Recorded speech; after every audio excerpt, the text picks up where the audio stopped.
YTN 라디오의 신일의 뉴스 정면 승부 3부 정면 인터뷰로 시작할 텐데요. 더불어민주당 박균택 의원 전화 연결돼 있습니다. 의원님 나와 계시죠? 예, 안녕하십니까. 박균택입니다. 예. 지금 박균택 의원께서도 지역구가 이제 광주시잖아요. 그죠? 예, 그렇습니다. 그렇기 때문에 지금 이 무안공항에서 발생한 여객기 참사 이 부분 때문에라도 좀 그쪽으로 내려가 계신 것 같은데 맞습니까? 아, 예, 맞습니다. 그래서 지금 그 전화로 응하고 있는 인터뷰 응하고 있는 상태입니다. 예, 예. 지금 어떻게 현장에서 수습이 좀 잘 되고 있습니까? 어떻습니까? 예, 지금 이제 어제 사고 소식을 접한 후에 바로 이제 현장으로 달려갔고 또 오늘도 현장에 갔다가 잠시 또 이 광주에서 분향을 하기 위해서 참여하기 위해서 지금 온 상태입니다. 아무튼 지금 이제 그 정부의 특별재난 지역 선포라든가 중앙재난대책본부 가동 등으로 나름대로 수습은 진행 중인 것 같습니다. 그리고 또 정부와 그 지방정부의 그 관계 공무원들이 헌신적으로 나서고 있고 또 자원봉사자들도 많아서 수습은 되어가고는 있지만 아직도 뭔가 좀 체계에 엉성한 부분이 있고 또 가족들의 마음을 잘 반영하지 못하는 한계는 좀 있는 것 같습니다. 그래서 좀 민주당과 국회 역시 현장에서 정부를 돕고 또 그걸 통해서 사고의 조사가 수습 이걸 위해서 제 역할을 다하려고 노력을 하고 있습니다. 예, 지금 박균택 의원께서 체계의 엉성함이라는 표현을 쓰셨는데 그 엉성함이라는 것이 실제로 지금 행안부 장관도 공석이고 국무총리 그러니까 대통령 권한대행도 지금 공석이나 마찬가지고 이런 것과 다시 말해서 이 탄핵과 연관이 돼 있다라고 보십니까? 어떻게 보십니까? 그건 아닌 것 같습니다. 왜 그러냐면은 현장에서 열심히 일을 하고 있는데 예.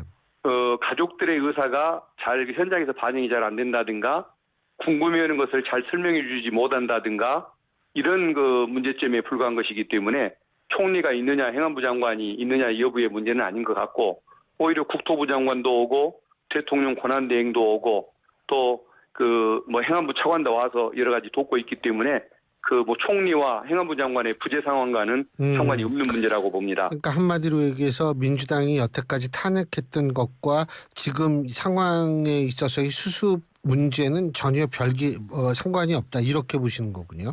예, 전혀 상관이 없습니다. 알겠습니다. 어쨌든 지금 최대 한도로 사고 수습을 하고 원인 규명을 해야 될 텐데 또 한 가지는 윤석열 대통령의 SNS 언급 있죠. 이번 여객기 참사 어떻게 평가하십니까? 어쨌든 윤석열 대통령 또 피의자이기도 하고 피소추자이기도 한 윤석열 그분도 사람인 이상 마음을 안타까워하고 또 여기에 대해서 어떤 슬픈 마음을 표현하는 것까지는 좋습니다. 근데 대통령 비서실이 나서고 본인이 참여하고 함께하겠다는 식으로 마치 이 좀 불행한 사태를 자기의 정치를 제기하기 위한 이런 수단으로 악용을 하려고 하는 것 이런 태도가 느껴져서 굉장히 불쾌하고 좀 아직도 정신을 못 차리고 있구나. 법제도에 대한 이해를 좀 못하고 있는 사람이구나. 그런 한심함을 느끼고 있습니다.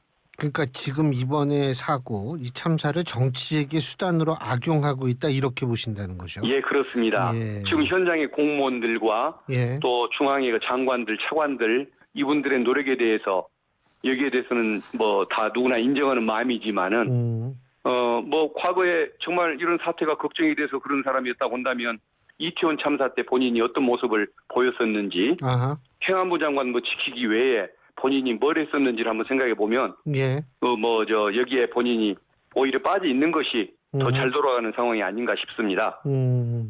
오히려 빠져 있기 때문에 오히려 원활하게 돌아가고 그러니까 진상 규명에도 좀 더 진상 규명을 정확히 할 수 있다 이렇게 그것까지 제가 판단하는 것은 아닙니다만은 수습 과정이 현장에서 무슨 사태가 수습되는 이 모습은 전혀 이태원 참사 당시보다 더 부족한 면이 있는 것 같지도 않고 특히 본인의 어떤 정치적 제기를 노리려는 그런 의도 이게 불량해 보인다는 그 말씀을 드리고자 하는 것입니다. 예.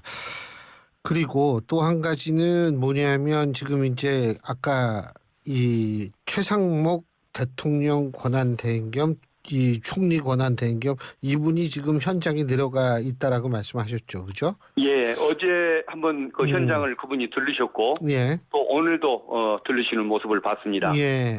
그러면 어떻게 보세요? 우리 박균택 의원님 같은 경우에는 지금 이 최상목 권한대행이 지금이야 정신이 없겠지만 이 헌법재판관 임명 문제 그리고 이른바 쌍특검 문제 이걸 어떻게 처리할 거라고 보십니까? 그것은 지금 전망하기는 좀 어렵습니다. 어쨌든 그분이 지금까지 또 뭐 경제 문제에 대한 관심, 애정, 걱정을 많이 표현하는 것을 높게 사고 있고 또 그 뭐 비상계엄 선포 시에도 제일 앞장서서 막으려고 노력했다는 이런 그 얘기가 전해져 오기 때문에 그 부분은 높게 삽니다마는 그래도 지금 본인이 어떤 선택을 할지 이것은 좀 더 지켜봐야 할 것 같다는 생각이 드는데 어쨌든 본인이 윤석열 정권의 어떤 이론이라는 이런 그 소속의식에 의미를 두고 있는지 아니면은 최고의 고위공직자로서 국가와 헌법을 수호해야 할 조속히 전국의 안정을 추구해야 할 책임감을 먼저 느끼고 있는지 그것에 따라서 앞으로 징계 사태는 달라지지 않을까 싶습니다. 어디까지나 가정입니다만 만일 최상목 권한대행이 이 거부권 행사하거나 쌍특검에 대해서 아니면 헌법재판관 임명을 좀 미룬다면 그때는 다시 탄핵 카드를 꺼내 들어야 된다고 보십니까? 아직은 본인이 어떤 선택을 안 했기 때문에 어떤 국가의 안정과도 관련되는 문제를 가정적으로 말씀드리기는 좀 어려운 상황인 것 같습니다. 그렇지만 본인이 지난번에 한덕수 총리의 탄핵을 반대하면서 제일 먼저 내세웠던 논리도 나라의 어떤 정계 안정과 경제 문제 아니었습니까? 그리고 또 경제 주무장관으로서 뭐 환율 문제라든가 경기 문제라든가 이걸 가장 더 신경을 쓰고 있는 그런 인물이기 때문에 정말 그 원칙이고 그게 어떤 진심이었다고 한다면 전국의 안정을 바라면서 신속하게 뭐 헌법재판관 임명이라든가 국회가 결정한 뭐 법안의 시행이라든가 이런 쪽에도 비중을 두고 결정해 줄 것이라고 믿고 있고 만약에 아닐 경우는 어떻게 할 것이냐 그것은 굉장히 또 극단적인 사태가 초래될 수도 있는 문제이기 때문에 가정적으로 답을 드리고 싶지는 않습니다. 극단적인 사태라 하면 결국은 이제 탄핵 문제다 뭐 이런 거를 의미하시는 거죠? 예, 그렇죠. 예. 이게 이제 좀 더 신중해야 할 필요는 있겠지만 그럼에도 불구하고 국민 다수의 뜻을 여전히 거역을 한다든가 또 그걸 뭐 안정이라는 이유로 놔뒀다가 오히려 국정의 혼란과 경제의 후퇴와 그다음에 대통령 탄핵 심판 사태의 장기화만 가져올 문제라고 한다면 그때는 또 다른 판단을 할 수밖에 없는 것 아니겠습니까? 그러니까 결국은 얘기를 종합해 보면 탄핵 카드라는 거는 아직 죽은 카드가 아니다. 언제든지 살아날 수 있는 카드다. 이렇게 이해해도 되겠네요. 그죠? 예, 그렇습니다. 대신 그런 카드가 사용되지 않는 상황이 오기를 간절히 바랄 뿐이고 요청을 드리는 바입니다. 하지만 죽은 카드는 아니다. 알겠습니다. 예, 그렇습니다. 지금 또 한 가지는 뭐냐면 민주당에서 지금 관련 법안, 헌법재판관 임명을 두고서 관련 법안을 하나 발의했다고 하더라고요. 예? 예, 제가 발의한 법안이 하나 있습니다. 박 의원님께서 발의하신 건데 그거 어떤 내용이에요? 그러니까 지금 대통령이 9명의 헌법재판관을 임명하지 않습니까? 예. 본인이 스스로 3명을 선택할 수가 있고 예. 나머지 6명은 국회가 선출하는 3명, 예. 대법원장이 지명하는 3명을 형식적으로 임명을 하게 되어 있습니다. 예. 그러니까 그것은 어떻게 보면은 재량이나 권한이 아니고 책임인 것입니다. 그런데 그것을 재량과 권한인 것처럼 주장을 하면서 국회의 의결과 헌법이 정한 그런 책무를 무시를 하고 직무유기를 하는 이런 상황을 분명히 한덕수 총리가 보여줬기 때문에 다시는 그런 일이 나타나지 않기를 바라는 마음으로 당연히 그것은 권한이 아니라 책임이기 때문에 반드시 수행해야 한다라는 그런 의무조항을 두려고 법안을 발의한 것입니다. 예. 자, 그리고 또 한 가지는 뭐냐면 지금 그 공조본이라 그러죠. 공조본 맞죠? 예, 공조본 공수처. 예. 공조본 뭐 이 공수처 국가수사본부 뭐 경찰 이게 다 들어가 있는데요. 이 공조본에서 윤 대통령에 대한 체포영장 청구를 했습니다. 자, 이거 이 사태가 어떻게 전개될 거라고 예상하십니까? 너데나 박균택 의원님은 검사장 출신이시잖아요. 예, 그렇습니다. 예. 이게 지금 세 번째 불응을 했지 않습니까? 예. 검찰이 그전에 부른 것까지 포함하면 5번을 소환을 했는데 예. 5번을 나오질 않았습니다. 예. 그리고 심지어는 일부러 경호원들 시켜서 소환장 수령조차 거부를 했지 않습니까? 예. 이것은 형사소송법에서 규정하고 있는 출석 불응의 사유가 명백합니다. 예. 그렇다고 한다면 뭐 평등권 원칙에 따라서 당연히 체포가 돼야 하는 것입니다. 예. 특히 본인의 지시를 받은 하수인들은 다 구속이 됐는데 본인만 대통령 신분이라는 이유로 구속이 안 된다고 한다면 어느 국민이 용납하겠습니까? 그래서 예. 공수처가 청구를 했고 법원이 오늘 중으로 저는 발부를 할 수밖에 없다. 당연히 발부할 것이다. 이렇게 예측을 하고 있습니다. 제가 이 법적으로 이거 잘 몰라서 그러는데 지난번에 압수수색 압수수색 하려고 그랬을 때도 그 대통령실 쪽에서 못하게 했잖아요. 예? 예, 그렇습니다. 체포는 이게 좀 달라요, 압수수색 영장. 예, 다릅니다. 압수수색을 거부를 해도 대응하기가 어려웠던 것은 국가안보시설에 대해서 시설의 장이 허가하지 않으면 압수수색할 수 없다고 법에 규정을 하고 있습니다. 예.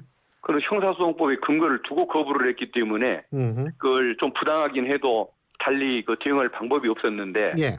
체포라는 것은 국가안보와는 무관한 문제 아닙니까? 시정에 관한 문제고 예. 그렇기 때문에 체포영장을 법관이 발부한 영장에 따라서 집행하려고 하는데 예. 경호원들이 방해를 한다고 한다면 그 경호원은 특수공무집행 방해 범죄를 저지르는 겁니다.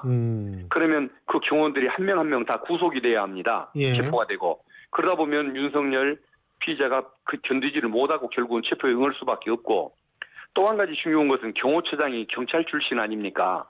항상 판사가 발부한 영장을 집행해 오던 사람이 이번에는 집행할 수 없다라고 부정할 근거가 없기 때문에 결국은 아마 저항조차 않고 스스로 응할 수밖에 없다고 그렇게 판단하고 있습니다.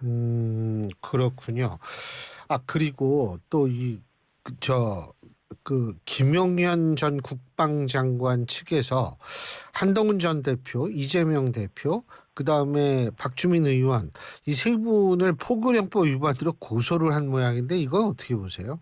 예, 위헌 유법안 계엄으로서 내란 범죄나 다름없는 거 아닙니까? 예. 근데 그렇다면 이것은 온천무효입니다. 예. 근데 그것에 근거해서 내려진 포고령을 근거로 고소를 한다고 하는 것인데 이것은 어떤 아주 위법하고 무효한 명령이기 때문에 따를 의무가 없는 겁니다. 근데 그걸 따르지 않았으니까 막 고소를 하겠다라고 얘기하는 것은 조금 표현이 좀 과할지는 모르겠지만 솔직히 표현하면 이것은 그냥 범죄자들의 마지막 발악이다. 이렇게 표현하고 싶습니다. 근데 예. 그 발악이라는 것이 조금 무서움이라도 느껴지면 좋겠는데 그냥 웃기다는 생각밖에는 안 듭니다. 코미디 같은 일이죠. 그래서 어떤 반박할 가치도 느껴지지 않는 억지 주장이다. 이렇게 평가를 하고 싶습니다. 지금 김용현 전 국방장관 얘기가 나왔으니까 말인데 지금 윤 대통령 측의 석동현 변호사는 검찰이 김용현 전 국방장관 공소장에 적시한 12.3 비상계엄 당시의 윤 대통령 지시 내용에 대해서 상당 부분이 거짓이다. 지금 이렇게 반박하고 있는데 이 부분은 어떻게 판단하십니까? 지시를 받은 사령관들이 다 하나하나 구체적으로 증언을 했습니다. 예. 그리고 그 지시를 받은 사람들이 행동했던 내용이 있고 국회 출입을 통제했던 것이 있고 예. 그다음에 지급받은 실탄함이 사진으로 찍혀서 보도가 됐지 않습니까? 예. 그리고 또 계엄군 전체가 1만 발 이상의 실탄을 지급받은 사실도 다 드러나고 이런 지금 상황에서 그런 주장을 한다는 것은 손바닥으로 하늘을 가리는 것과 뭐가 다르겠습니까? 그래서 이렇게 어떤 아니면 말고식의 이런 주장, 이런 논점을 흐리는 이런 주장들은 스스로 어떤 대통령 변호사 자격도 없는 거고 그걸 또 뒤에서 즐기고 있는 윤석열 대통령은 대통령으로서 자격이 없기 때문에 빨리 끌려 나와야 할 사람이라는 평가밖에는 못 받을 것 같습니다. 이거 재판에서 말이에요. 딴 사람들은 다 공통된 얘기를 하는데 혼자 다른 얘기를 한다. 이렇게 되면 보통 재판이 어떻게 전개됩니까? 그런 경우는 신빙성이 있는 사람들의 말을 토대로 증거를 삼아서 유죄를 인정할 수밖에 없고 결국은 반성의 빛이 없고 뻔뻔하기 때문에 엄벌에 채울 수밖에 없다고 해서 형량이 높아지는 결과로 나타나게 될 것입니다. 그러니까 지금 같은 경우에 신빙성은 아무래도 다른 지금 구속돼 있는 그 장성들의 얘기가 더 신빙성이 있게 될 것이다 이 말씀이신 것 같아요. 그죠? 예, 그렇습니다. 예, 그분들이 거짓말을 해야 할 이유가 없는 거 아닙니까? 예.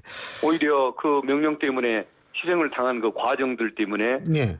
갈등을 하고 고뇌했던 내용들이 수사 과정에서 행동하는 과정에서 다 드러났는데 그 말을 안 믿으면 누구 말을 믿겠습니까? 예. 예.